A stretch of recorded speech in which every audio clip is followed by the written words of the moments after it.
so then we post it. No. Okay, that's what. Are y'all taping? Is it Facebook?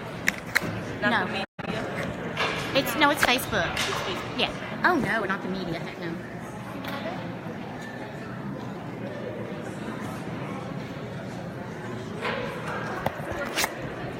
Okay, we're going to go ahead and get started. Can everyone hear me okay? Okay. For those of you I haven't met before, I'm Rhonda Skillern Jones, the district trustee for District 2, which includes this area. And background to why I'm here. So we have all these community meetings scheduled for IR schools, improvement required schools, because we have some urgency around IR right now. But watching social media reactions and getting phone calls from friends and people in the area, I talked to Amber, and there's a solidarity among former PTA presidents from Oak Forest. So when she asked, I said, absolutely, I'll come out and do this. But I do have to apologize. I'm going to go through all of this. We're going to take some questions. I have people here for when I leave to continue to ask questions, but we had also another IR meeting scheduled. I'm doing 2 to 3 meetings a day for the next 3 weeks around this. So once we get through this piece, when we start dealing with budget, we're absolutely going to come back and do this again when we have more specifics. So having said that, we have no specifics. So I can't tell you we're going to cut $5 from the paper fund yet. We have no specifics. What we do know is that we have to write the state a $260 million check. Some of you may have heard me talk about this last year. $260 million of your tax dollars that has to be given back to the state. Currently, HISD is funded mostly on your tax dollars. The state is not giving us any share of the money that is supposed to come from the state. So please understand that first. Okay, our funding system is broken. And despite what people may tell you, we did give a small raise to teachers last year. Despite what people may tell you, that $10,000 raise that was suggested for the teachers was an unfunded request. It came with $0 and increased dollars going out. So this year we're writing $260 million. Next year, $320 million. The following year, over $400 million. Austin this year wrote $420 million, I think it is. Collectively, we are spending about $5 billion that should be going back to public education that's going to the state. So that's the reason, A, that we have a deficit. Last year, we cut $109 million. So we this year have a $208 million deficit. I've heard the argument that, well, you should cut administration, you're too top-heavy. So if we cut the $10.2 million that administration costs, that would eliminate all the administration. No one would be around to run the schools. If we cut that $10 million, and let's say we took another $10 million from maybe departments or somewhere, that still leaves us with a $188 million deficit. We have 284 schools. If we divide that over 284 schools, that's about a little more than $500,000 per school. Some schools don't have $500,000, right? So that's the severity of the budget cut that we have. So I've gotten letters upon letters upon letters upon letters saying, don't cut our school, don't cut our school, don't cut our school. Guess how many schools don't want to be cut? 284. Cuts are inevitable. We don't have a choice. We've known they were coming for a very long time. I can't promise you that we will not cut your school. I won't stand here and tell you that. What I can promise you is that we will first seek to do no harm, that we will make sure the students' needs are met first with any dollars that we have, and then we will come back and equitably distribute the rest. This is going to be painful. People are going to lose jobs, as within any situation. But if the money is not there, it's not there. I've gotten some letters about a performance audit. The last performance audit that was done took a year and over $1 million. Two things we don't have. Budget has to be passed by June. There are data analytics companies that the superintendent is looking into who already have our data warehoused. They have it, and he's looking into getting them to analyze the performance dollars, analyze how we're spending our money, what the per pupil spend is, and the results that we're getting on the yield of that. So these decisions are not going to be made without supporting data around how best to do this. But the situation is grave. The dollars are not there. So I want you to understand that. I don't think there's a time for panic. I don't want you to think, oh, the other thing, equity is not a dirty word, and neither is equality. It's not a dirty word. I want to tell you a story about this community. This community. So when I was a PTA president at Oak Forest, and I've lived in the area for about 16 years. I was a PTA president at Oak Forest. We were a little tired of sending our kids across town, and I got very, very active in making sure that Black middle school had a Vanguard program so that we would not have to do that when the time came for our kids to come. And when I was looking into why Black middle school was on the closure list, it was because they were hovering around 400 students. And any middle school that reached 400 students went on the closure list. I, however, had some questions. Grady Middle School was around 400. They weren't on the closure list. I was puzzled about that. Grady Middle School that next year was not included in the bond, and this was before I got on the board. There was a meeting. I happened to also have a child at Grady Middle School. I went to the meeting. Somehow they got included out of the general fund to get a new building built. So 400 students, not on the closure list, new building coming. Then when the next bond came, they got another allocation, and they got the second part of their campus done. I wondered why. You know why I wondered why? Because we here, raise your hand, where's Tim? He may be the only person around long enough to remember. Because at that time, we started fighting for Vanguard right here. That's what inequity looks like. So don't let people tell you that there are not any inequities and that equity is a dirty word. Because we fought for 2 years to get the Vanguard program here, and then after insisting that they gave it to us, they told us, oh yeah, you can have it, but with a zero budget. Am I clear? $0. This very Vanguard program at this school that you see now that is stellar and has a waiting list and a school full of children was built on a zero budget for 2 years because they would not grant it. Because we were at 400 and they didn't think if we built it, you would come. But we knew better. So when I say I'm fighting for equity, it's not just in certain neighborhoods. It's anywhere that inequity exists. If it were not for an inequity fight, we wouldn't all be sitting here right now. Because that's how we got this Vanguard program. That's how we filled this school up. That's how we got a waiting list. And just like this neighborhood deserved that, I am simply fighting for every neighborhood across this city to have the things that their kids need to give them a quality education. Because collectively, we have to have a quality education to ensure that all students continue to contribute to make this city economically viable. Not half the kids, not a third of them. All of them. And that's why I'm doing that.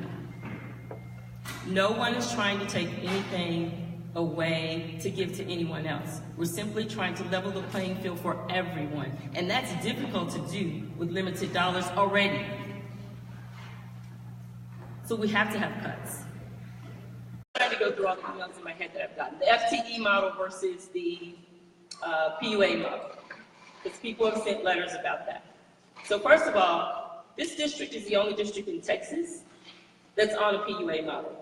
There is no other district in the entire state on a PUA model.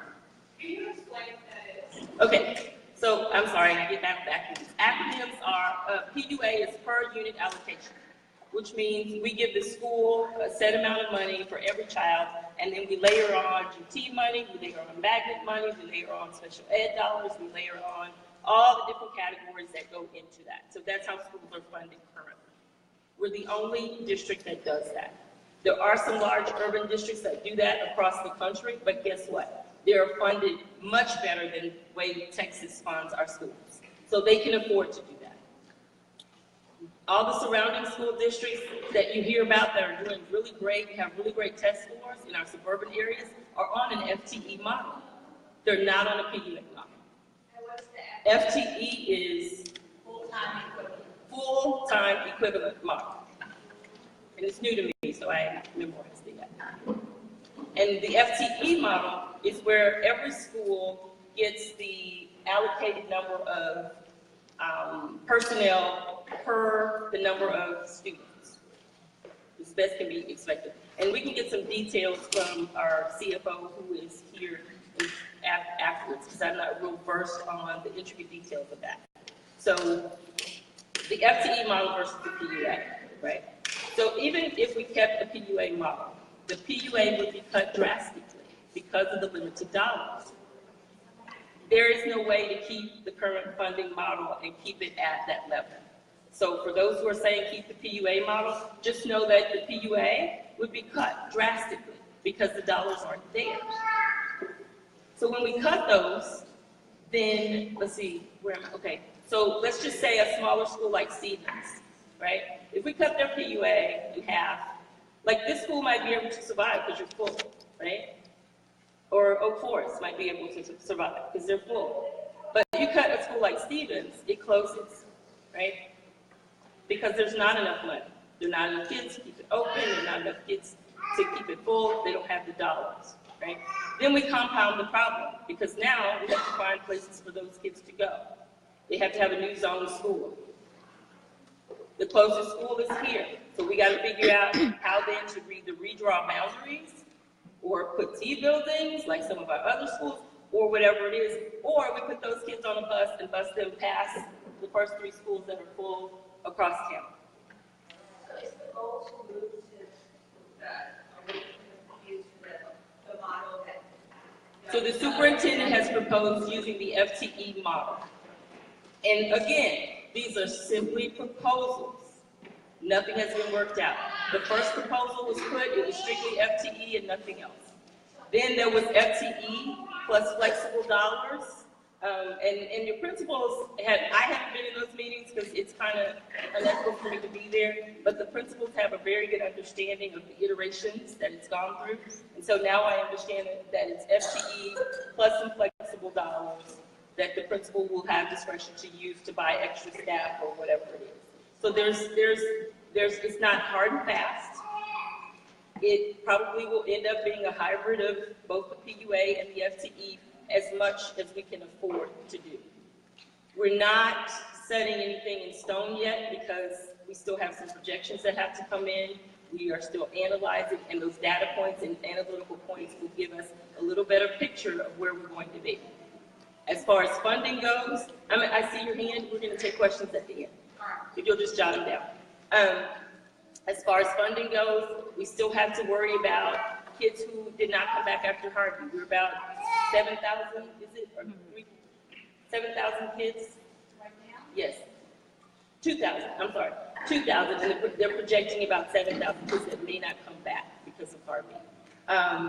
We do have some kids that are displaced that we know are from other places that are rebuilding, and they will go back. We have kids from Port Arthur and Beaumont and places like that where they're rebuilding, and then they may go back. We had this happen after Ike, We had this happen after Alicia, so we have some pretty good predictors of what happens after a major water event, catastrophe. So we're looking at that. Property values. Property values are probably not going to look the same after Harvey, which means the tax amount that we get from taxes is not going to look the same. So that's an additional deficit that we'll have. And then we have all the properties that can't be rebuilt, won't be rebuilt, or people won't pay taxes on because they haven't been rebuilt. So we'll need to take that into consideration too. So there are a lot of factors here that are at play, and we have got to deal with them. We are going to deal with them with the most compassionate hand that we can, taking into consideration children first. I ask that you be patient. I do want to continue to get the feedback because your feedback helps. We will constantly, I don't know how many times each principal has been pulled in, but they are constantly talking to the principals, getting their feedback, and asking them what things they can live with, what things they can live without, and going from there. But I can't promise you that it will not be a tight squeeze or that it won't be painful, because it will be. And next year, I don't know. At 320 million, I don't know. What I do know is that funding formula needs to be fixed. Our tax dollars need to stay here. And we all need to pull together to ensure that our kids get the very best education that we can give them, and that we are using our resources wisely and efficiently, and for kids first. So if you have questions, if you'll come to those mics.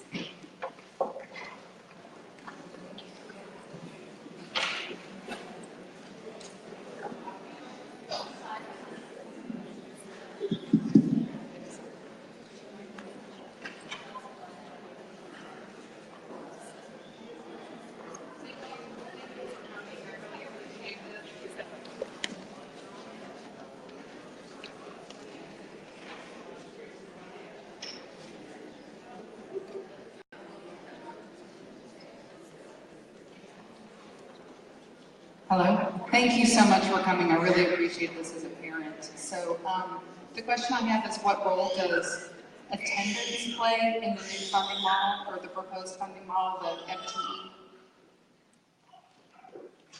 The full-time equivalent staffing model is not going to be full-time.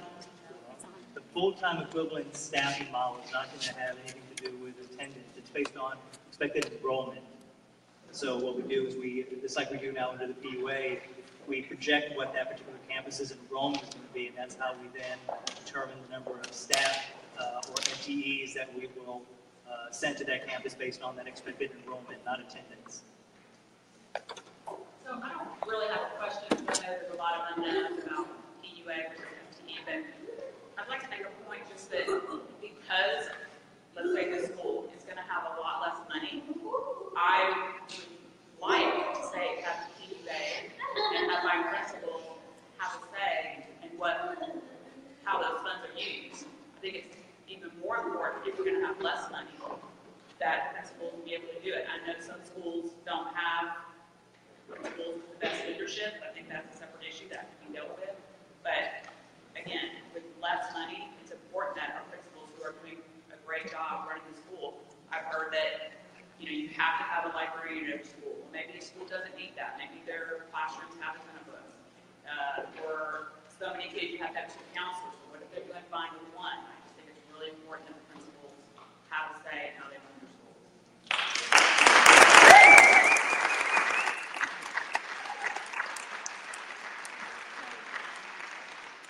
So that feedback was given to us.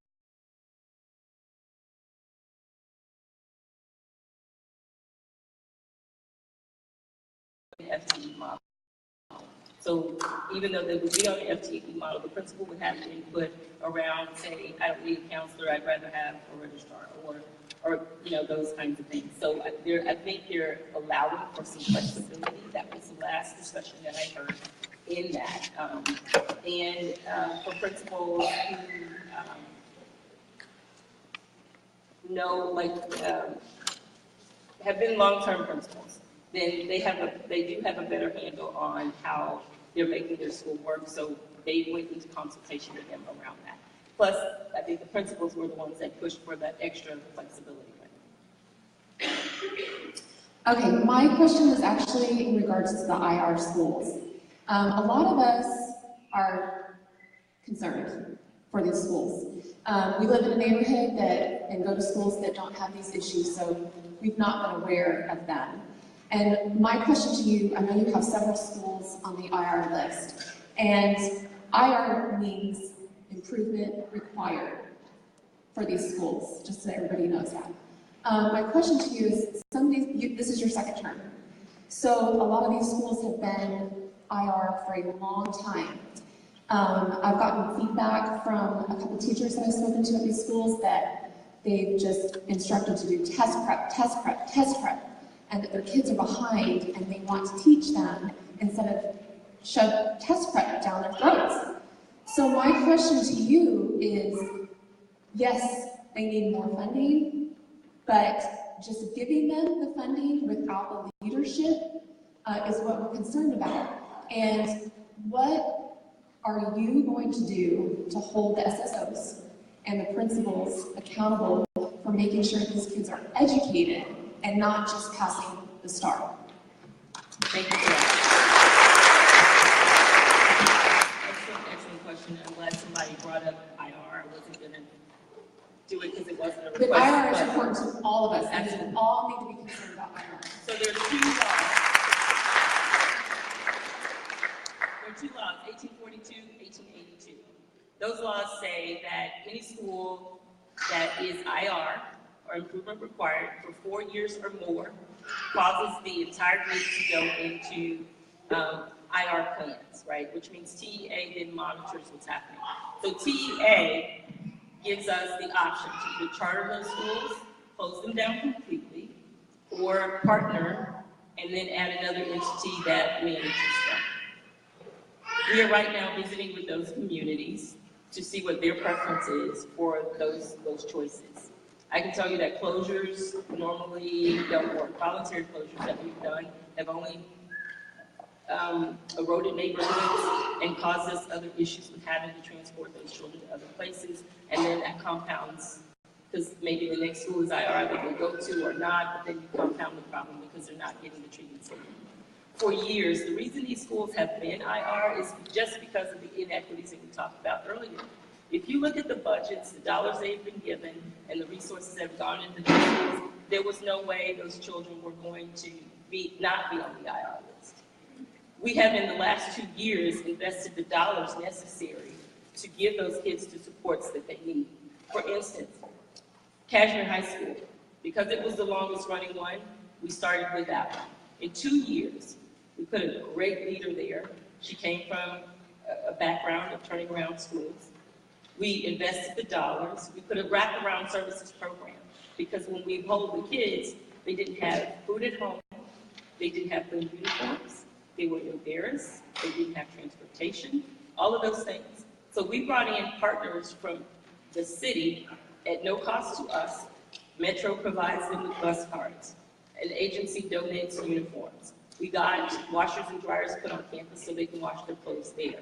Since we've implemented those strategies, the attendance has gone up to 93% from 78%. The test scores have gone up. Let's just start with the enrollment has gone up from 400 to 618.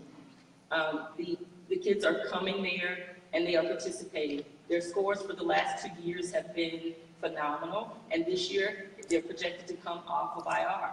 But without those kinds of investments, we can't do that, and they never had that before. So we're treating those schools and those that are coming behind them that might be on IR with those same plans. They each now have wraparound services coordinators, and they're getting great leaders and those kinds of things. But it took 20 years for those schools to get there. So it's not going to be overnight that those things turn over. The 2 feeder schools are now off IR to Cashmere. the middle school and the elementary school, both elementary schools and the middle school. So we have a healthy academic population to feed into that, and that resolves the problem. But it takes 3 to 5 years, the research shows, and we're right on schedule for that. However, the state has this new law that says you have to do these things, or we're going to come in and take over the board, close the schools, whatever the state decides to do. So we're at a point now where we have to make those decisions for those schools. And I can tell you the two in my area that I've had meetings with want to wait and see what the IR scores are, and I'm all for that. If it means I have to lose my seat, I'm all for that too. I didn't come here for this seat, I came here for kids. And so I will do what that community is asking. We will give them the resources, and when the state looks at the scores, either they will say they're sufficient, or because they haven't told us what sufficient is yet, or they will close the school or take over the board. So thank you, because you're one of the few that have actually answered that question. But, and this isn't really an answer that you can give because it would take too long, but we have been asking other trustees, specifically Rhonda Jones, like what we can do as a community, because we are invested in them, and we just didn't know. So that's something that, other than telling us we've had all the money and they haven't, and this needs to shift, we have been proven that we can support and build schools. So please reach out to us and let us help. Let me tell you the number one thing we can do for not just those kids, but every kid in this city, every student in this city. After Ike, after Alicia, the state automatically granted a pause on accountability for a year or 2 years. We've asked for that. The governor asked the commissioner to give that pause. He publicly asked for that. We then in HISD received a letter from the Texas Education Commission that said, we've been asked to give a pause, but please know that we're going to choose which schools we give it to, and we will still impose these IR sanctions. So we are asking all of our parents, all of our stakeholders, all of our taxpayers to let the commissioner know that it is inhumane not to grant kids who are still displaced from their homes, kids who are homeless, kids who were plucked off roofs, kids who had to wade through water, kids who missed 9 to 21 days of school, to have education go on as usual and expect them to perform the same on a state test. That's just not right. It's not right. So if you want to do something for our kids, not just our IR schools, but all the kids who are still suffering from trauma and being treated by our psychiatrists and our sociologists from the hurricane, ask the commissioner to give us a pause for 1 year on accountability. That's the answer. Thank you. And I understand, as much as everyone is saying, that we're going to face intense budget cuts in HIS. It's not up for discussion. However, what concerns me is HISD CFO, Mr. Barajas, was quoted publicly in the Houston Chronicle as saying that this change to an FTE model is not a result of the budget, that it is a separate issue. Also, at the board meeting last Thursday night, Superintendent Tomza further elaborated by saying the FTE model only works if we have really experienced principals in each school to implement it, but then immediately followed it up with the comment that we don't really have a whole lot of experienced principals in many of the schools, and just left it at that. Also, what's concerning to me, I mean, you yourself admitted a few minutes ago, the FTE is new to me. You couldn't remember the acronym. It's new to everybody. And the point that the FTE is implemented by the suburbs also concerns me, because as you, Trustee Skillern Jones, pointed out in a Facebook post to me when this all started, well, I could move to the suburbs, but if I move to a suburb, then I'm going to have to be part of the cookie-cutter curriculum and model that won't accommodate my child like HISD presently can.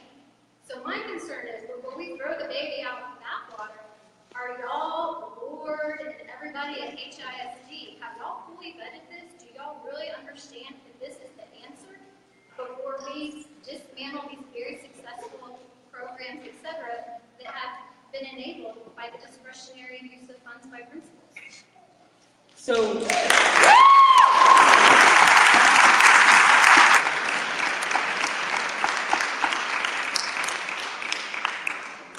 one, am I correct in that the FTE model saves dollars and is cheaper than the current FBMS model? The application of the FTE staffing model, again, used by every other district in the state of Texas. I only polled the top 20 or top 19 since we're in the top 20. They all use the FTE model. Because 70% of what we spend in the general fund is on salaries and benefits, it behooves you to spend most of your time making sure that you're staffed appropriately. I can tell you that the PUA model, which is new to me, but FTE is not. Dr. Wilson has been in both models. There are a lot of us who have come into this system from other districts that know that any district can be successful with an FTE model. That is beside the point. The FTE model, as we apply it, we could spend the exact same amount of money we're spending this year under an FTE model. That would probably mean that the high schools would be staffed at 27-1, elementaries from K to 4 at 22-1, from 5th grade maybe we would do 22 or 23. So applying the FTE model to address the budget cut is one way to look at it, but we're not going to the FTE model simply because we have this budget deficit. The underlying theme is that last term, E, equity. And the superintendent charged me with how can we bring more equity across the entire district, echoing what President Skillern Jones started with. And an FTE model, is one way. But the application of an FTE is not in response to the budget deficit. This just happens to be happening at the same time. But at the end of the day, when the people who started looking at how we could apply the FTE model in our district had to be constrained by the fact that we had to cut $280 million from the budget. Right now, that number could go down as we get better information from Harris County Appraisal District, as we learn the LOGI, the local optional homestead exemption lawsuit that the state TEA is engaged in with a couple of districts down in the valley. So there's some unknowns right now, but we were also charged by the former board president to start with a worst case scenario. So that is where we are currently with the FTE staffing model. So I want to make the distinction. A PUA is a funding model. The FTE is a staffing model. Campuses are still going to receive a per unit allocation, although I'm going to start to get away from the PUA, just the way every other district that I've ever been in, this is my 7th district, does. So the stifling of innovation and so on and so forth is not going to happen under the FTE model, because I've been in districts that have been very innovative and very successful under an FTE staffing model. So really that becomes secondary to how we try to achieve equity in the district. That's what we're trying to do. So the quote in the Chronicle was correct. This is not to address a budget deficit that is going to the FTE model. It is not as if in 2019 when the legislature convenes again, and because of the school finance commission that has been convened, and they come up with the panacea to say, here's what it needs to fix school funding, that we would revert back to the PUA. I can tell you the PUA is very expensive.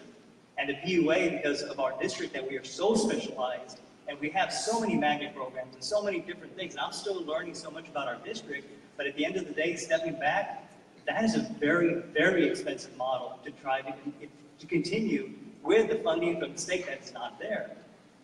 So with this goal of equity in mind, do you feel like that will be reached if everybody's kind of brought to the same level? So I want to make sure we got that.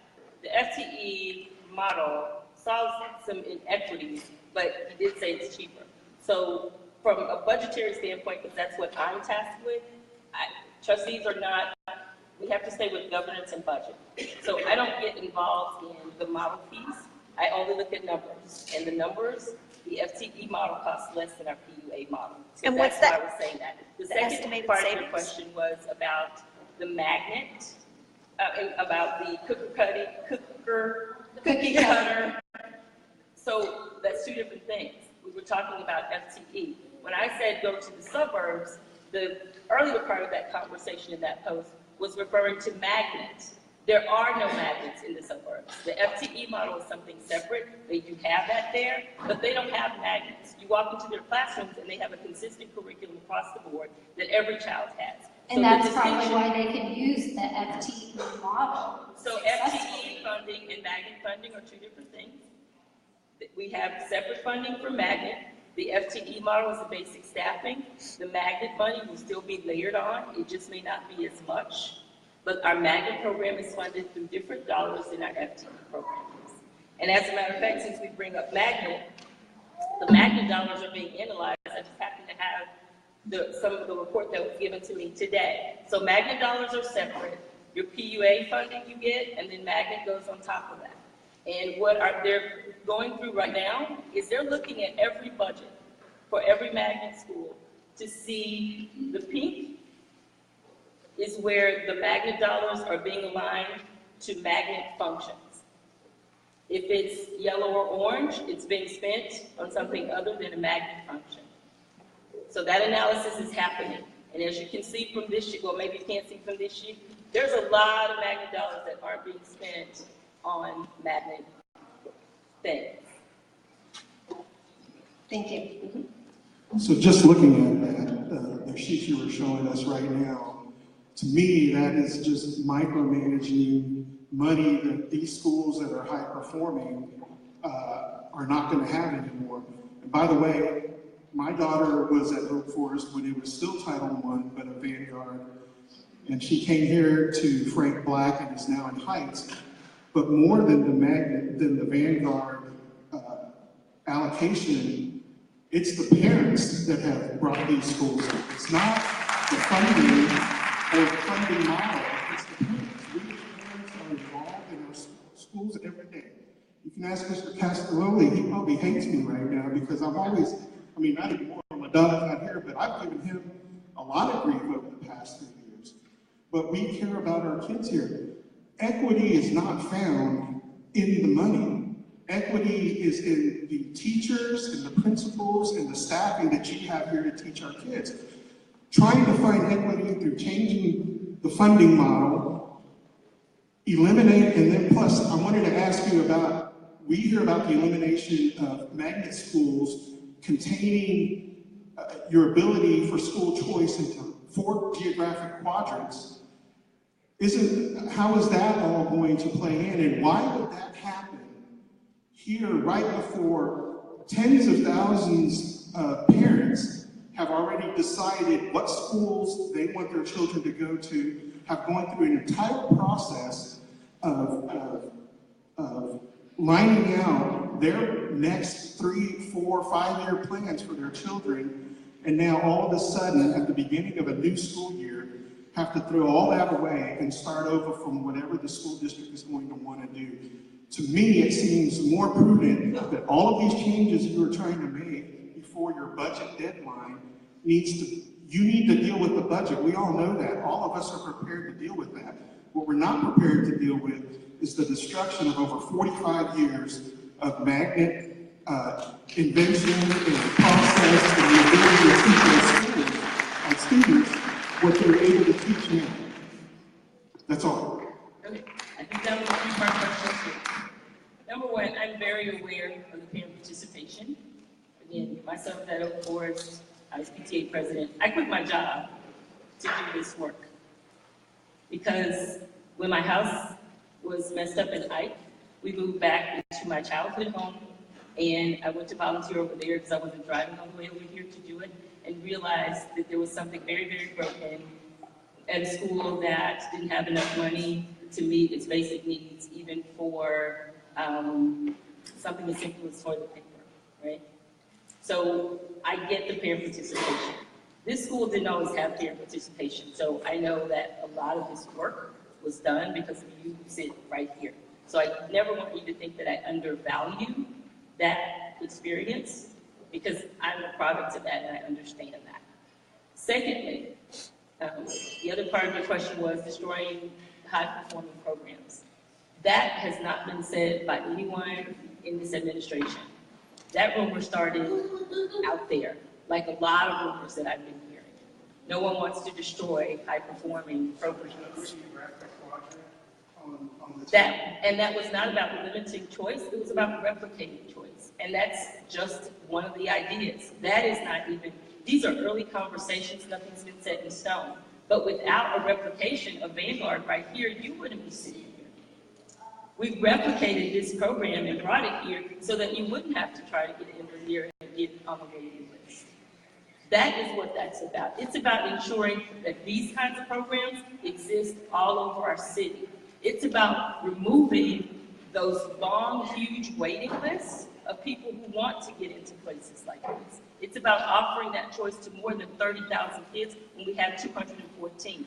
It's about eliminating the emails and the phone calls of parents crying because their kid didn't get in or their sibling didn't get in. That's what that is about. It's about creating more seats so that all kids. This school or that school, performing, high performing, to eliminate 25% of their budget, which is what they're looking at. How is that going to help them stay in their high performance rate if the formula is working for these schools? What we can't do is continue to have the same level of funding. Let's keep the funding issue and the magnet issue separate, right? The funding issue, the FTE and the PUA model, that has to be cut. We don't have a choice. We don't have a choice. If you're talking about specifically Vanguard, Any magnet, fine arts, engineering, any of them. I'm here at this school because I live in the neighborhood. It's not because I got in just for Vanguard. We moved here.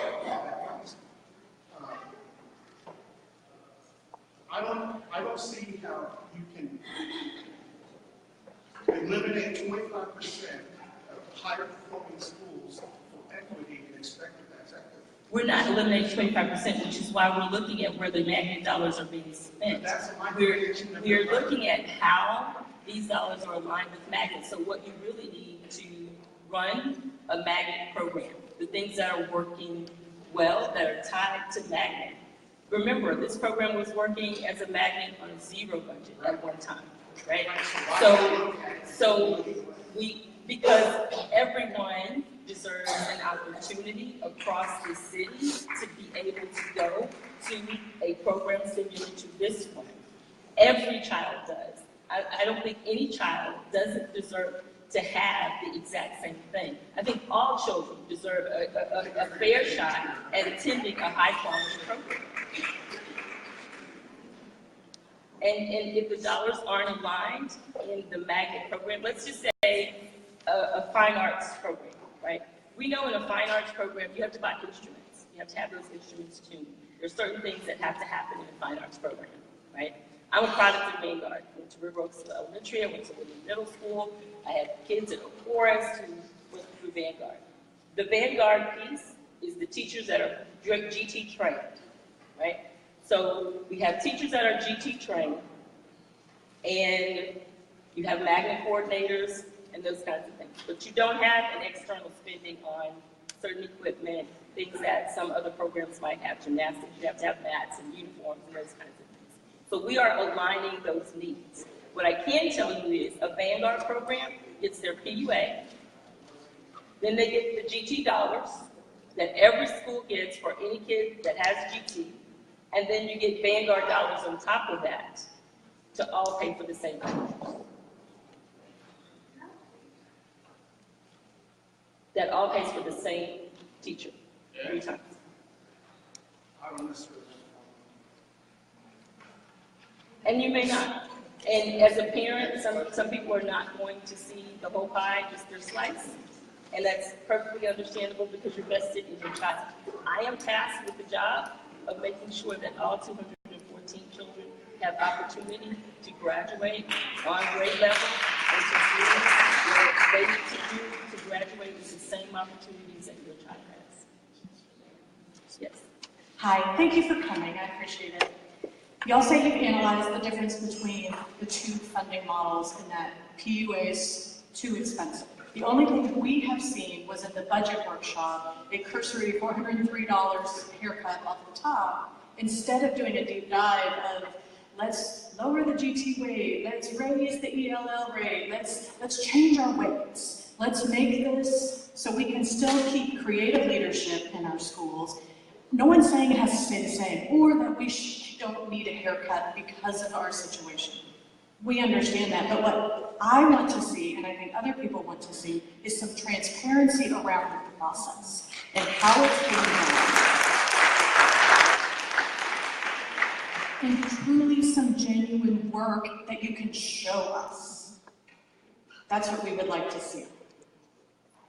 Well, the first thing we did is we looked at if we were just going to keep the PUA, okay, because the PUA is composed of that basic allocation, it's over $3,000, that's what pays for whatever the principal decides that they need on their campus. And then there's a whole bunch of other ways of applying to GT, and many people in this room are probably way more familiar with that than I am. So the first thing you do, just like the state does, in essence, coming from the outside, when I looked at our PUA model, it resembled how the state funds us, because the state uses weights as well. They use ADA, they use WADA, they use full-time equivalents for special education and for career and tech. And guess what? How many times have school districts collectively sued the state because of the inequitable model? I'm telling you that we have, in essence, created an inequitable model because the bigger you are, the better you are as far as the dollars, from the dollar perspective.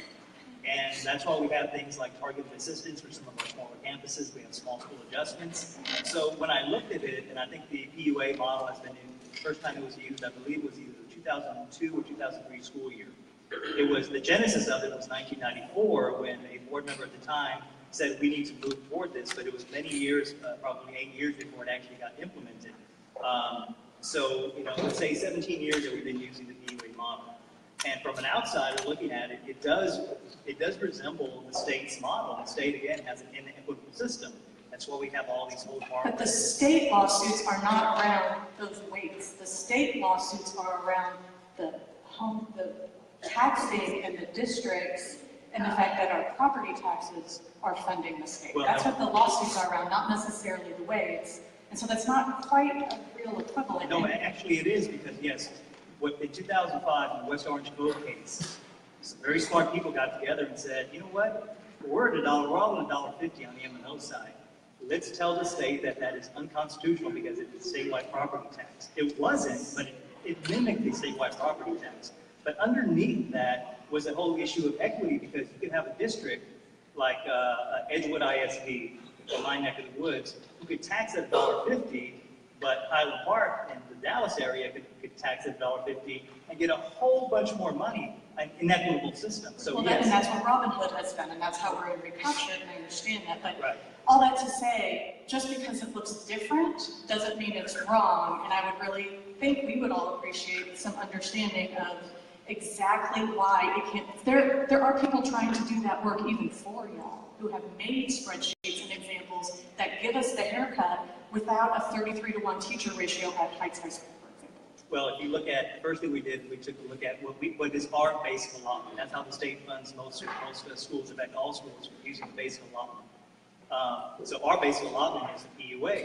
So the first thing we did is we looked at what would the cut need to be just to the PUA, not changing the weights or anything else, because to be quite honest, changing the weights is not going to get you much.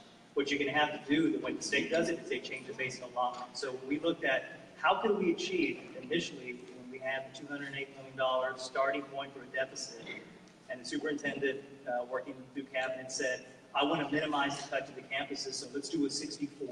So $92 million is going to be applied to the campuses. So how much would that translate into a PUA cut? At the time it was $407. What that did to some of the bigger campuses, you mentioned Bel Air, Lamar, and a few others, they were going to be fine. They were still going to be able to staff at the levels they've been staffing. Sure, they were going to be cut, but some of the smaller campuses, in essence, were going to be so devastated that there's been talk that, excuse me, because their funding would be cut so much and without any kind of hold harmless built into the system, that essentially they would have to close. Well, but it would be nice for us to see that work. Okay, well, I mean, the kitchen, if you for that metaphor, that is over at Hackney White. What would you? I'd like to know, what is it that you would like to see? I would like to see your math. I would like to see for Heights High School. This is what it would look like, and maybe the audit, and I think the audit is probably. Yeah. There are ways to do this. I am not asking an unreasonable question, and I'm sorry, Ms. Skillern Jones, I have a finance degree, so this is why I do this, here's my point. But I need to see these numbers. Convince me you're right. Show me you're right. Show the people in the audience we're right, or show us the hybrid is right. So is the premise that I'm wrong or I'm being deceitful? The premise is we don't know. Just not transparent. Just not transparent. The premise is we don't know. Let me tell you what we don't want to do. We don't want to come out here 15 times with 15 different iterations. I've seen 4, right? When we get to something that we're proposing, when we get to something that we are actually proposing, then we will bring it out. So the budget workshop wasn't a proposal? That was what the superintendent, that was the starting point for where we were. We have 4 more budget workshops scheduled, and this is every year. This is the different process that we go through every year. They pull something out, and then we say no, and they come back with something else, and then we say maybe, and then they come back with something else. So this is not an unusual It's a process. We just want to be part of the process, and we want to see the work. So we can't invite 200,000 parents in to participate. Well, but there's websites you can put information up on. But the working products, like maybe it's I reject the premise. Like this is a voluminous thing for $2 billion, right? So working through that, but I promise you, when we get to where it is a product that's not just in working order, we will come back out and share and then have input, and then we'll go back in the kitchen and work on that. I just want you all to not think that this is not like that we're hiding something. I want you to know, and you know why I want you to know? Because I want you to be upset about it.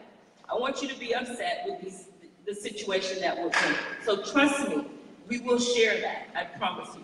And if you specifically, because you are so invested in it, want to come in, I will set up something where we can request whatever documentation you want to look at, and you can do that. That's what I'm here for. Thank you. Hi, first of all, I really want to thank you for having this town meeting in a climate when our elected officials are so scared to do that and don't want to hear from us. I really appreciate that. Also, on a more personal note, I'd like to thank you for your efforts. I was there at the beginning, getting Vanguard here, and with Tim, wherever he went. And I'm reaping the rewards right now with my 6th grader. And so it's been fantastic, and I hope that we can recreate that across the district. And like Leah said, we want to help make that happen across the district. So thank you on a personal note. So I understand that the budget, we're going to be short. I get that. I get that we're going to have to make some hard choices. My biggest concern with what I have seen proposed, I know it was proposed, is that 33-to-1 ratio in the classrooms, and increasing the ratios is so devastating, especially in a climate where we've had 18 school shootings this year. Making that student-teacher ratio is critical to make sure that these kinds of things don't happen. Fortunately, we've been fairly lucky in our district so far. As one of the biggest school districts in the nation, it's amazing, and it shouldn't be amazing that hasn't happened here in this degree. The teachers are my #1 concern. We have to have teachers in the classroom. And so when you're talking budget cuts, it just is so scary to me to think about them going from a low ratio, student-teacher ratio, to 33 students in a classroom. The teachers are the ones that make the connections with the students. They're the ones that see the kids that are struggling. They're the ones that see if they're getting bullied. They're the ones that can make that connection with the parents. And if they are overwhelmed, which they already are, they can't do that. I'm fortunate my high school student right now is in a school setting where it's 17-to-1. He's over energy, and it is a fantastic model. They have poured millions of grant money into training their teachers. 33-to-1 will kill that school. And I am so nervous about that. They care about my child. They care about every single one of their kids. Every one of them has said, we're on your side. Let me know. They're teaching him to self-advocate. If you get 33 kids in a classroom over there, they cannot do their job effectively, and then we are going to have problems at the scale that happened yesterday. And I just don't think that is an area we should be cutting or can cut. That is something that is for equity. And you're talking about getting those schools up. Smaller class size is proven to help the success of the students. And so that is the one area I am most concerned about, that I hope that is not touched. And so often that's the first thing that gets cut. And we're all hearing all these teachers are getting cut. There's all these people losing their jobs. Please try not to make that the classroom teachers. Please. We need more teachers, not less, to make our schools successful and to keep that up and to keep our students from being in danger.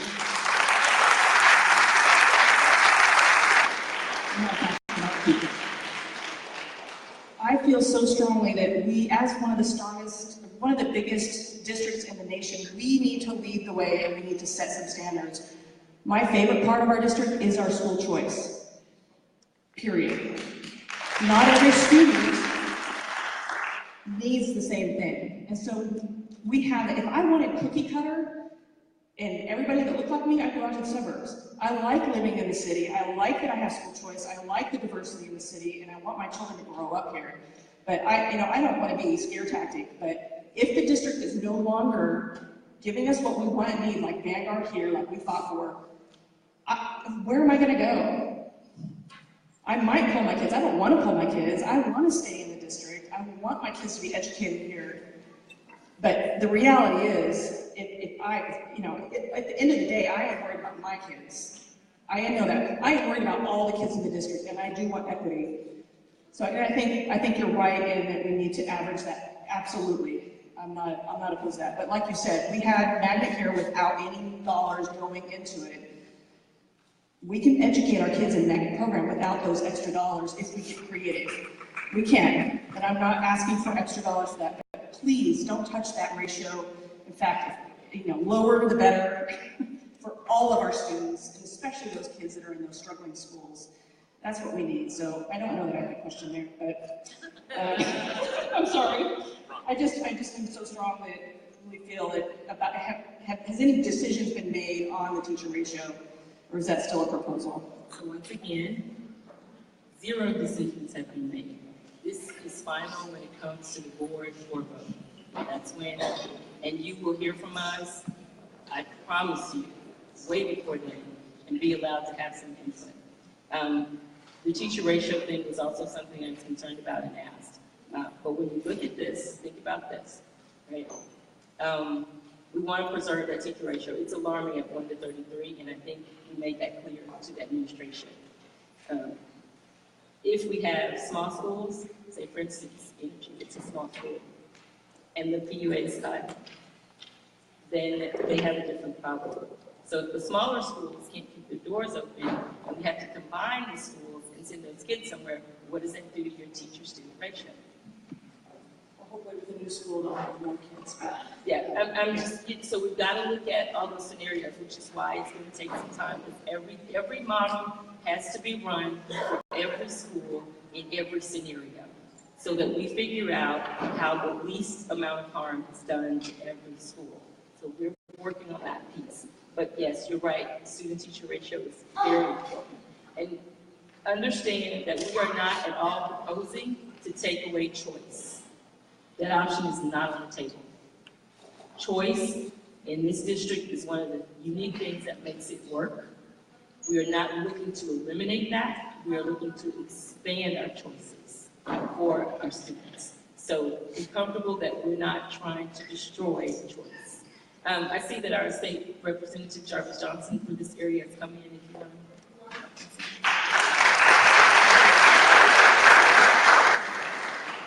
to. Good evening.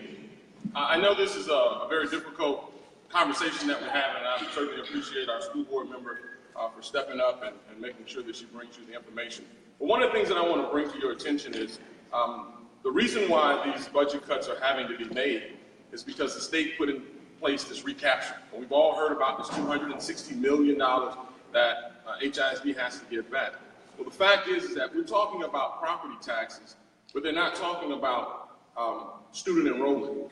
What's happening is the state of Texas is not taking into consideration the number of students that are still here within the HISD boundaries, but they're simply in charter schools, or they're simply have gone into other public school systems, but they're not taken into consideration, which leads the state to do what they're doing. We're fighting to make sure that we get that money back because they have to take into consideration the 27,000 students that are simply missing, that is making this $260 million deficit that's leading us to the point where we're having to cut teachers and janitors and school programs, because there has to be equity across the board.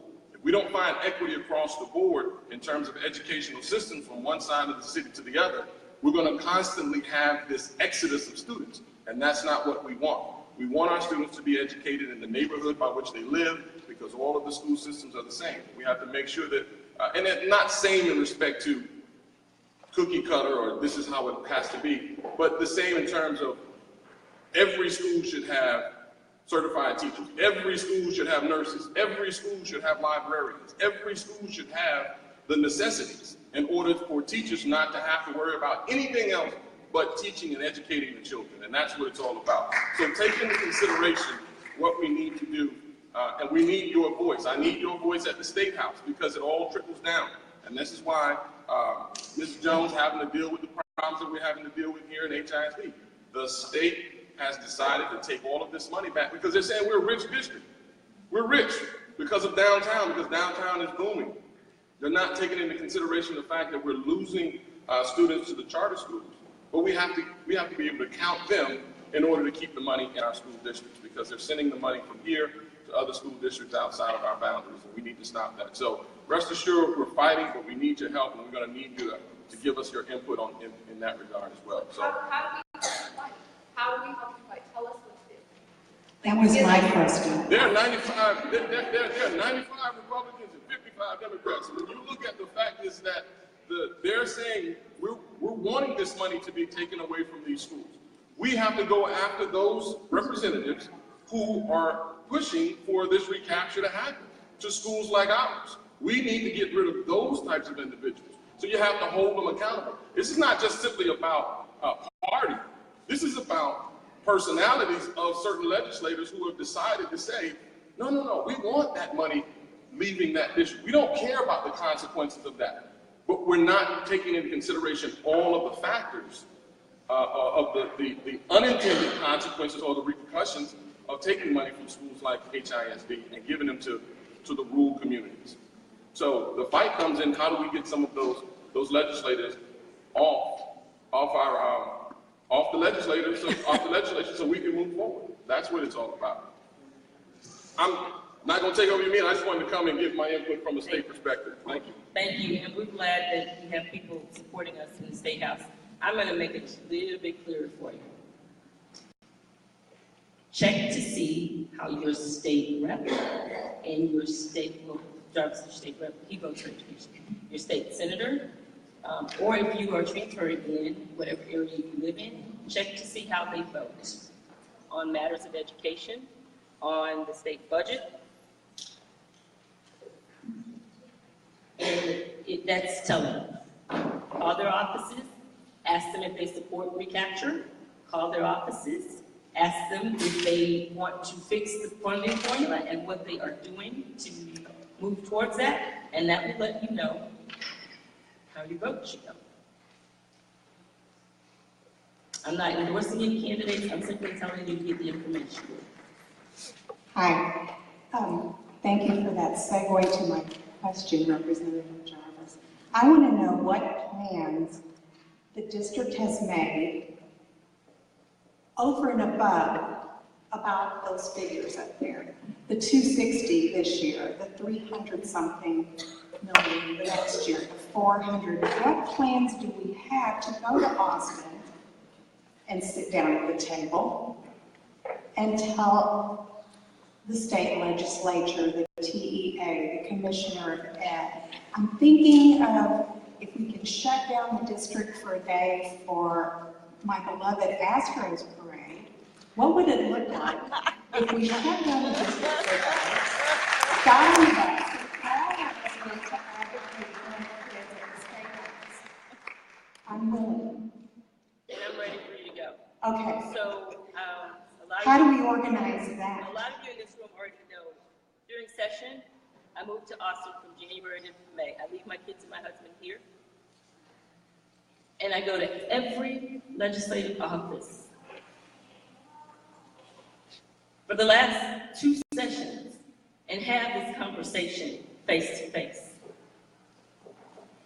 And what I'm told is, we're not spending our money well. We get slapped on the hand for giving the teachers a 3% raise. And we never should have given those people $10 an hour when they work hourly. That's what we are told. I asked for them to do 2 things so we would not have to do this year. Simply change one thing, and that's what he was talking about, in the funding formula, and they could have done that immediately. Change our number to include all the taxpayers that are paying dollars in, and not take the kids out because they are in a charter school or a private school, because your money still goes there, right? So I asked them to count that. I was told no. I also asked them to give us credit for the transportation, in a transportation allotment, for all of the magnet transportation that we do to ensure all these magnet kids get where they go.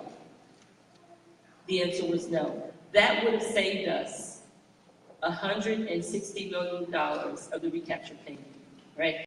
So I welcome anyone who wants to go to that. If we want to organize an effort to do that, we can 2 birds with 1 stone, go by TEA and go to Austin. However, they're not in session until 2019. So what you have to do is you have to go to their offices here in Houston, because they're here now. All right, thank you. Every day, call, visit, call often, visit. Knock on doors. Absolutely. Yes. I'm not going to dispute the legislative part. I agree. A lot of us have been negligent in doing our duty to make sure that we had people in office who support public education. I won't do that anymore.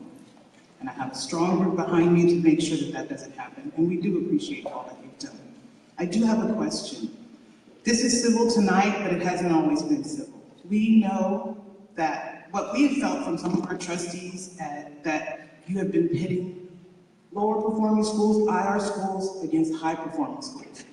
And that bothers me, because not one from any email did I ever say, don't touch my school. And I am going to be a part of helping to rebuild schools that need to be rebuilt. But what's very important is, you're telling us this is a proposal. Today at the State of Schools fundraiser, Carranza said that we are switching to the FTE model. He stated that, he did not say proposal, under the name of equity. I believe in equity. I think that that should occur, and we want to be a part of it. My biggest concern is we're looking at a model that you, Mr. Barajas, are familiar with, so you want to implement into our city. And that is not okay. That is not thoughtful. So what I would really like for you to do is get yourself very familiar with our system, which you've stated a couple times that you are not as familiar with, and make a decision that is based on Houston and not on every other place as well.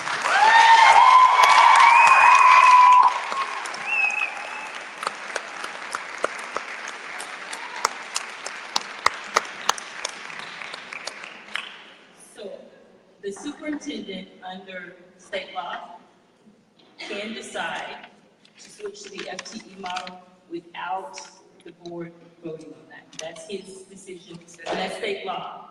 However, the budget that has to pay for it has to be approved by the trustees.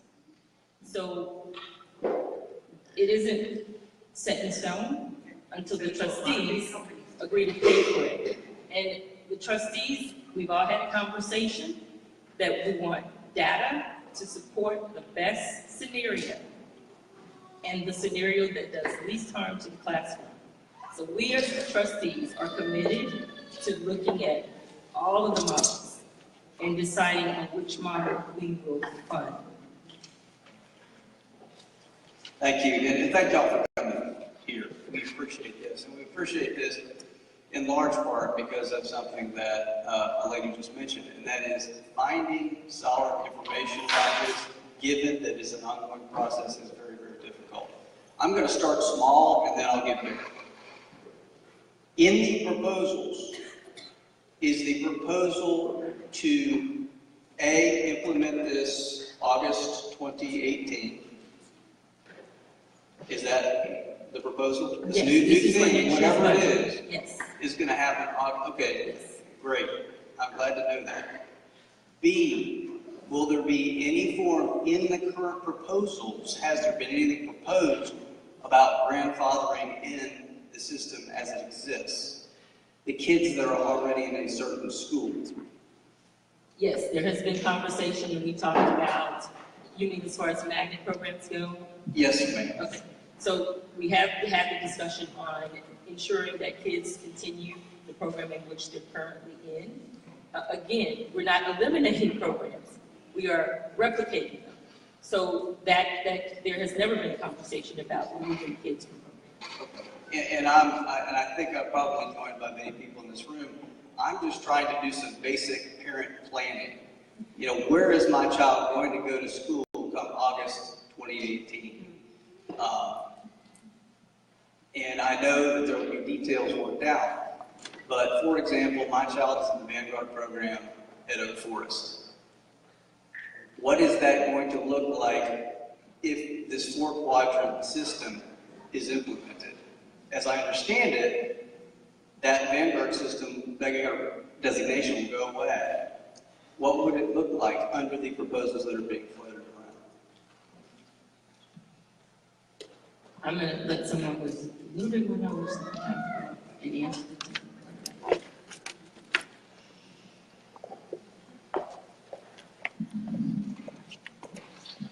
Good evening. I'm Nawaya Loria with Office of School Choice. And to answer that question, Vanguard is again not going away. Vanguard is a GT identified label. That doesn't go away. I think that what's in discussion is the funding and the double funding, because Vanguard students get magnet funding and they also receive GT funding.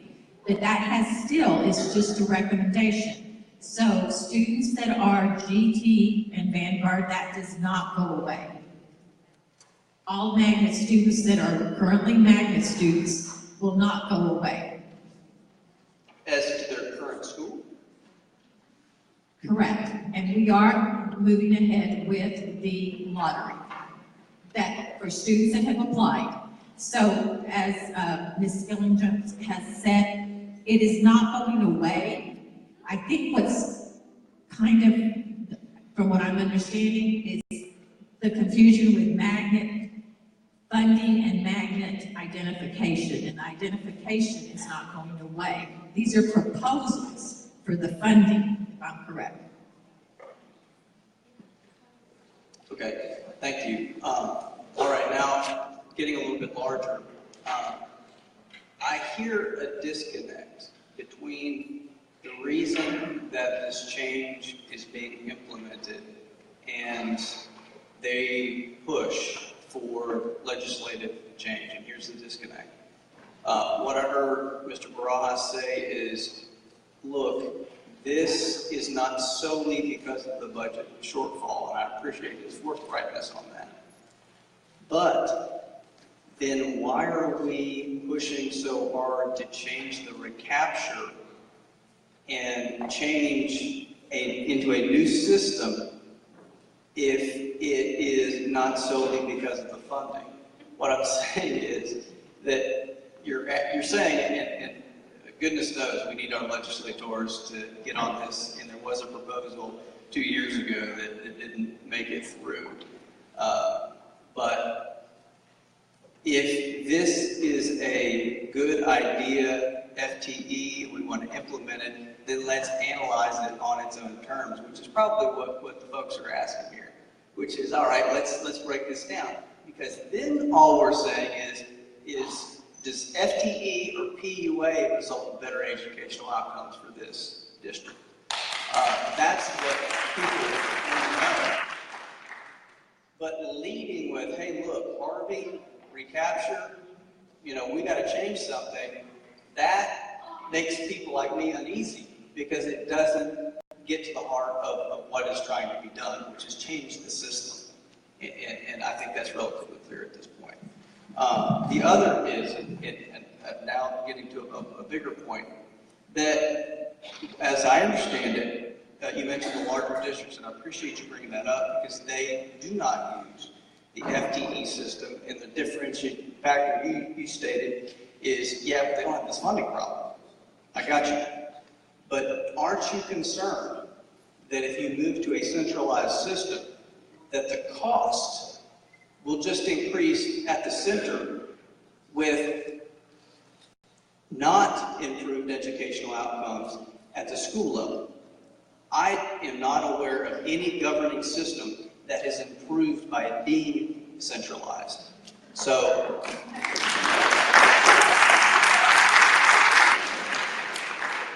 my thought to be constructive are a few while I was standing here. Number one would be, looking around, I have a feeling if you were to say under PUA, let's take the haircut, these parents would step in and say, we're going to fill up what the gap is, and we'll help the other districts that need it. So if we're looking at hybrids, consider that integrated into the hybrid system, because I think they would, understanding that we're going to have to make some belt tightening to get that.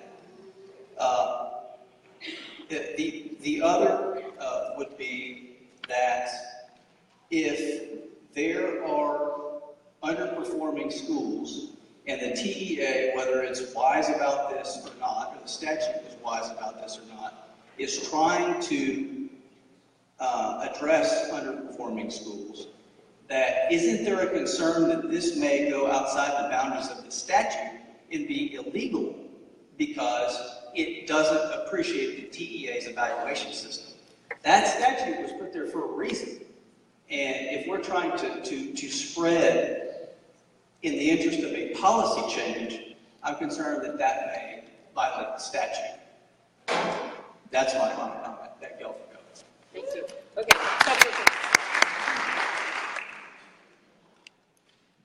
So one, the legislature is not in session this year. We go into session next year. If they change the funding formula, it would not be effective until the following year, am I right? So we know one thing for sure. Even if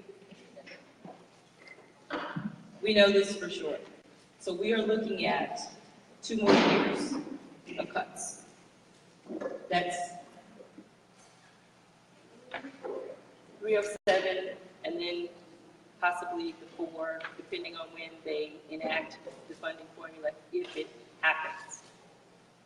Staying with the PUA model, we would still have those cuts, and they would be increased over the next 2 years. You'd be bald by then. So we're not just looking at this year. We stay with the model. You still got to sustain that next year and the following year. So on the FTE model, that's a little less, it's a little more in line with where our dollars lie. We can't just think about what's happening 1 year. You shave out 402, then you shave out 6, and then you have nothing left in the PUA. I'm sorry, your second part of the question? It might have some concerns. If there is a statute that provides for assessment of schools, and if this act, what you're proposing, is to distribute the funds more evenly to lift up the schools that are currently underperforming, you're not allowing the statute to do its job. No. That's not how our funding formula works. The schools that are underperforming, we're required to put certain things in that by TEA. That's already done. Those schools receive those fundings, and the wraparound services that you heard me talking about, we don't pay a dime for those. Those are philanthropic dollars on partners within the city that are coming in and doing that work for us. So the Chief 180 dollars are already there. Those are required. We have to have plans, and we have to pay for those plans under the law. So those are there. That's $15 million a year, and that's required by TEA. And the funding formula that we're talking about is separate. It's a general fund and how we split those dollars up. So it's a separate thing that's set aside for compliance.